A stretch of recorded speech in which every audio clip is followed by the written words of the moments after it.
এবার আমরা আলোচনা করব একবীজপত্রী উদ্ভিদ এবং দ্বিবীজপত্রী উদ্ভিদের মূলের মধ্যে পার্থক্য সম্পর্কে। এই আলোচনাটা কিন্তু আমাদের লিখিত প্রশ্নতে আসতে পারে, তাই আমরা একটু বুঝে বুঝে পড়ব।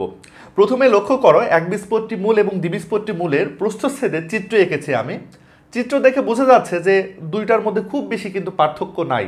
তারপরেও কোন কোন পার্থক্যগুলো আছে সেগুলো আমরা বুঝবো। তার আগে একটু জেনে নেই একবীজপত্রী মূল এবং দ্বিবীজপত্রী মূল বিষয়টা আসলে কি। দেখো, গাছ তাহলে আবৃতবীজী গাছগুলোকে দুভাগে ভাগ করা হয়।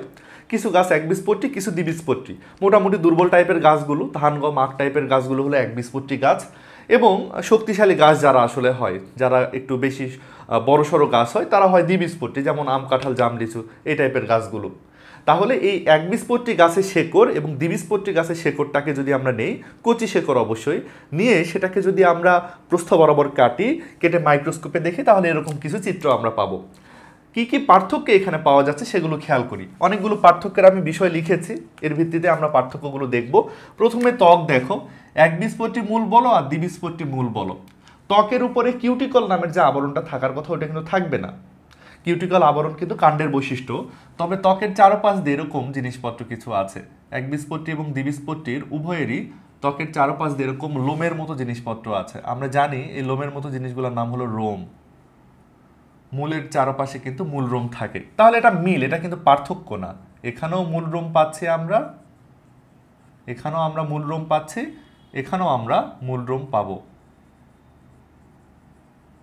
তাহলে একবীজপত্রী মূল এবং দ্বিবীজপত্রী মূল উভয় জায়গাতেই কিন্তু আমরা মূল রোম পেলাম। তাহলে এটা পার্থক্য না, এটা একটা মিল পেলাম আমরা। অধত্বক দেখো, একবীজপত্রীর ত্বকের ঠিক নিচেই একটা লেয়ার থাকতে পারে যার নাম হলো অধত্বক। ত্বকের ঠিক নিচেই একটা লেয়ার থাকতে পারতো যার নাম হলো অধত্বক। আমরা দেখতে পাচ্ছি একবীজপত্রী মূল হোক আর দ্বিবীজপত্রী মূল হোক, অধত্বক কিন্তু কোথাও নাই। তাহলে অধত্বক কোথাও থাকে না, সাধারণত মূলের মধ্যে অধত্বক থাকে না, সেটা একবীজপত্রী হোক আর দ্বিবীজপত্রী হোক। তারপরে এই যে বড় বড় টিস্যুওয়ালা যে অঞ্চলটা, এটার নাম হলো কর্টেক্স। তাহলে এখানেও ভালো একটা কর্টেক্স আছে, এখানেও কর্টেক্স আছে, দুই জায়গায় তাহলে কর্টেক্স আছে, এটাও একটা মিল, অমিল কিছু না। অন্তত্বক দেখো, এই যে প্রথমেই ত্বকের নিচে যে লেয়ারটা পাওয়া যায় তার নাম হলো অধত্বক, বড় লেয়ারটার নাম হচ্ছে কর্টেক্স, আর ভেতরের দিকে আরও একটা লেয়ার পাওয়া যায়, এটার নাম হলো অন্তত্বক। অন্তত্বকও দেখো, একবীজপত্রীতে অন্তত্বক আছে, দ্বিবীজপত্রী মূলের মধ্যে অন্তত্বক আছে, তাহলে এটাও কিন্তু একটা মিল, তাই না? তাহলে প্রথমে সবগুলো জিনিস একটু মিল পাওয়া গেল, এই জন্য এগুলো একটু বই লেখা নাই, এগুলো শুধু আমি লিখছি তাই বই লেখা নাই। পেরিসাইকেল থেকে একটু বোঝার চেষ্টা করি। এই লেয়ারটার নাম হলো পেরিসাইকেল, এই লেয়ারটার নাম হলো পেরিসাইকেল। লক্ষ্য করো, একবীজপত্রী উদ্ভিদের যে মূলের পেরিসাইকেলটা রয়েছে সে এক স্তর কোষ দ্বারাই গঠিত, এখানে আছে, এটা এক স্তর কোষ দ্বারা গঠিত। দ্বিবীজপত্রী উদ্ভিদের মূলেরও যে পেরিসাইকেলটা রয়েছে সেও কিন্তু এক স্তর কোষ দ্বারা গঠিত, এবং মূলের কিন্তু পেরিসাইকেলটা আছে। এখানে আরেকটা অমিল পাওয়া যায়, সেটা হচ্ছে দ্বিবীজপত্রী মূলের যে পেরিসাইকেলটা রয়েছে সে ভাজক টিস্যুতে পরিণত হতে পারে, ভাজক টিস্যুতে পরিণত হতে পারে, ভাজক টিস্যুতে পরিণত হতে পারে। এই কথাটার মানে কি? এটার মানে হচ্ছে এই যে পেরিসাইকেল লেয়ারটা আমরা দেখছি, এ পুনরায় ভাজক টিস্যুতে পরিণত হবে, অর্থাৎ অন্য টিস্যু উৎপাদন করার জন্য সে প্রস্তুত হয়ে যাবে। ভাজক টিস্যু মানে এমন টিস্যু যা অন্য অন্য জিনিসপত্র তৈরি করতে পারে, যে টিস্যু অন্য জিনিসপত্র তৈরি করতে পারে তাদের নাম হলো ভাজক টিস্যু। তো একবীজপত্রী উদ্ভিদের মূলের যে পেরিসাইকেল আছে তার এই ধর্মটা নাই, দ্বিবীজপত্রী মূলের যে পেরিসাইকেলটা আছে সে কিন্তু ভাজক টিস্যুতে পরিণত হতে পারে, এটা মনে রাখবো। তারপরে যদি মজ্জার বিষয়ে আসি, মজ্জা হচ্ছে সবচেয়ে কেন্দ্রের এই জায়গাটার নাম হলো মজ্জা। আমরা দেখতে পাচ্ছি একবীজপত্রী উদ্ভিদের মূলের মজ্জাটা একটু বড়, কিন্তু দ্বিবীজপত্রী উদ্ভিদের মূলের মজ্জাটা একটু ছোট। তাহলে একবীজপত্রী উদ্ভিদের মজ্জা তো আছে এবং মজ্জাটা বেশ বড়, এবং দ্বিবীজপত্রী উদ্ভিদের মজ্জা তো আছে কিন্তু মজ্জাটা কেমন একটু ছোট। তাহলে একবীজপত্রী মূলের মজ্জা বড় হবে আর দ্বিবীজপত্রী উদ্ভিদের মূলের মজ্জাটা একটু ছোট হবে। তারপরে জাইলেমের কথা যদি আমরা দেখি, একবীজপত্রী উদ্ভিদের যে জাইলেমগুলো পাওয়া যায়, দেখো জাইলেমগুলো মোটামুটি সব গোল গোল হবে। জাইলেমের যেই নলগুলো হবে সেই নলগুলো মোটামুটি গোলাকার হবে। জাইলেমের গহ্বরগুলো গোলাকার, কিন্তু দ্বিবীজপত্রী উদ্ভিদের যে জাইলেম নামের নলগুলো পাওয়া যাবে এই নলগুলো গোলাকার হবে না, এগুলো বহুভুজ আকার হবে, কেউ চতুর্ভুজ, কেউ পঞ্চভুজ, কেউ ষড়ভুজ। গোল গোল নলগুলা হবে না। দেখো নলগুলি একটু চারকোনা চারকোনা করে দিলাম, তাই না?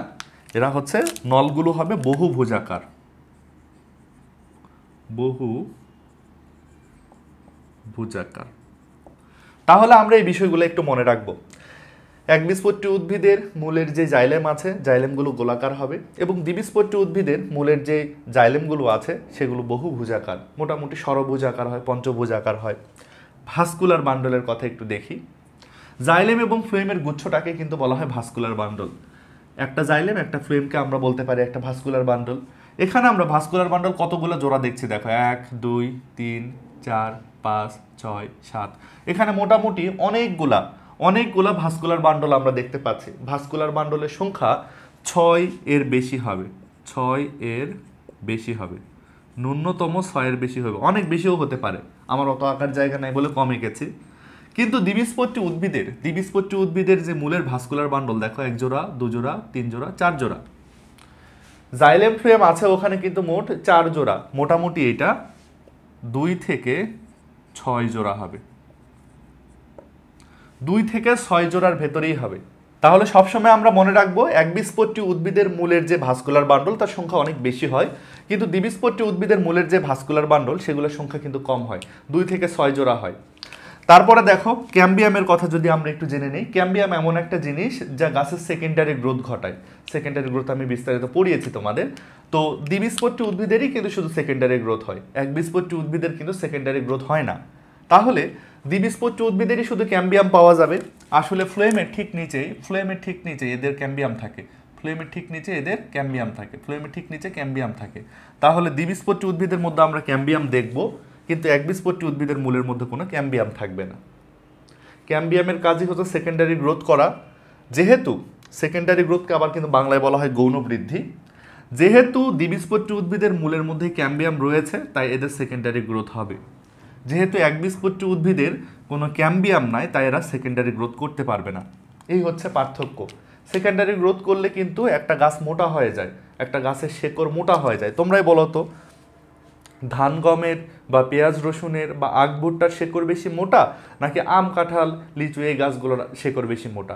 নিশ্চয়ই আম কাঁঠাল লিচু এই গাছগুলো শেকড় মোটা। ওরা যেহেতু দ্বিবীজপত্রী গাছ, ওদের মধ্যে যেহেতু ক্যাম্বিয়াম আছে, তাই ক্যাম্বিয়ামের কারণে সেকেন্ডারি গ্রোথ হয়েছে আর তারা বেশি মোটা হয়েছে। তাহলে এই হচ্ছে একবীজপত্রী এবং দ্বিবীজপত্রী উদ্ভিদের মূলের মধ্যে বেশ পার্থক্য। আর একবার যদি আমি রিভিশন করে দিই, বিষয়টা এরকম: একবীজপত্রী উদ্ভিদের মূলের উপরে মূলরুম আছে, দ্বিবীজপত্রীরও মূলরুম আছে। এদেরও অন্ততক নাই, এদেরও অন্ততক নাই। এদেরও অধতক আছে, এদেরও অধতক নাই, ওদেরও অধতক নাই। এদেরও অন্ততক আছে, ওদেরও অন্ততক আছে। এদেরও কর্টেক্স আছে, ওদেরও কর্টেক্স আছে। এদেরও পেরিসাইকেল আছে, ওদেরও পেরিসাইকেল আছে। শুধু পার্থক্য হচ্ছে ওদের পেরিসাইকেলটা ভাজক টিস্যুতে পরিণত হতে পারে। এদের মজ্জাটা দেখো বড়, ওদের মজ্জাটা দেখো ছোট। তারপর বলা হচ্ছে এদের যে জাইলেমগুলো সেগুলো মোটামুটি গোলাকার। এদের জাইলেমগুলো দেখো, এদের জাইলেমগুলো হচ্ছে বহুভুজাকার। তারপরে খেয়াল করো, এদের ভাস্কুলার বান্ডলের সংখ্যা হচ্ছে 6 এর বেশি, আর এদের ভাস্কুলার বান্ডলের সংখ্যা হচ্ছে 2 থেকে 6টি। তারপরে সবশেষে এদের কোনো ক্যাম্বিয়াম নেই, ওদের ক্যাম্বিয়াম আছে বলে ওদের সেকেন্ডারি গ্রোথ হচ্ছে।